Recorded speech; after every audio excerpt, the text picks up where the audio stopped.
Hello, നിങ്ങൾ solar വെക്കാൻ ഉദ്ദേശിക്കുന്നുണ്ട്? ഒരു സീക്രട്ട് പറഞ്ഞു തരട്ടെ. വീക്കസ്റ്റ് ലിങ്ക് എന്ന് പറയും. ട്രഡീഷണൽ സോളാർ സിസ്റ്റത്തിൽ ഇതൊരു മാല പോലെയാണ്, സ്ട്രിങ് ഇൻവേർട്ടർ എന്ന് പറയും.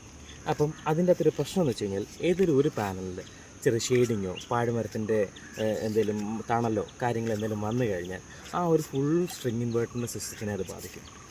പക്ഷേ നിങ്ങൾ 10 പാനൽ വെച്ചിട്ടുണ്ട്, ഒരു പാനലിനായി 9 പാനലിൻ്റെ പവർ കളയണോ? ഇതാ എൻഫേസ് മൈക്രോ ഇൻവേർട്ടേഴ്സ്. ഇതിൻ്റെ ലോജിക് വളരെ സിമ്പിളാണ്. Each panel has it's on mini brain. So എല്ലാ പാനലും ഇൻഡിപെൻഡൻ്റ് ആയിട്ട് വർക്ക് ചെയ്യുന്നുണ്ട് തന്നെ ഒരു പാനൽ ഷെയ്ഡ് അടിച്ചാൽ പോലും ബാക്കിയുള്ള എല്ലാ പാനൽസിലും 100% പവർ ഉണ്ടാവും. So no chain, no problem, each panel works alone. അതുമാത്രമല്ല, നമുക്ക് കൂടുതൽ കറണ്ട് കിട്ടും, അതുകൊണ്ട് തന്നെ കൂടുതൽ ഇലക്ട്രിസിറ്റി ബിൽസ് നമുക്ക് സേവിങ്സും പറ്റും. പ്ലസ് ഇതിന് 15 വർഷം ഔട്ട് ഓഫ് ദ വാറണ്ടി ഉണ്ട്, 25 ഇയേഴ്സ് വാറണ്ടി എക്സ്പാൻഡബിളും ആണ്. സോ ഇന്ന് തന്നെ സോളാർ വെച്ച് സ്മാർട്ടാക്കാൻ, എൻഫേസ് വെച്ച് സ്മാർട്ടാക്കാൻ നമ്മളെ കോൺടാക്ട് ചെയ്യും. താഴെ നമ്പറുണ്ട്. സോ അടുത്ത വീഡിയോ ആയിട്ട് കാണാം. ബൈ.